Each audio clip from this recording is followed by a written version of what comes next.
मित्रांनो, मुंबईत एक गोष्ट मात्र प्रकर्षाने जाणवते. आपला अगदी सिक्युरिटी गार्ड असो, इस्त्रीवाला असो, दूधवाला असो, या सर्वांशी आपण नेहमी बोलताना सुरुवातीला आपण हिंदीतूनच बोलतो. आपल्याला माहीत नसतं, की तो पुढचा हिंदी भाषिक आहे किंवा मराठी भाषिक आहे. पण आपण स्वतःहूनच सुरुवातीला हिंदीपासूनच सुरुवात करतो.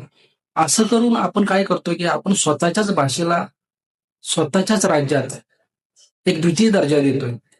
आपण म्हणतो ना, मराठी भाषा ही आपल्या राज्याची प्राथमिक भाषा आहे आणि बाकीच्या काही भाषा असेल त्या द्वितीय दर्जाच्या आहेत.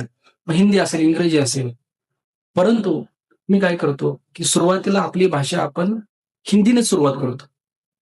आता मला तुम्ही सांगा, अगदी भाजी विक्रेत्याकडे गेलो आपण आणि आपण जर मराठीने सुरुवात केली, तर कुठं काय बिघडतंय?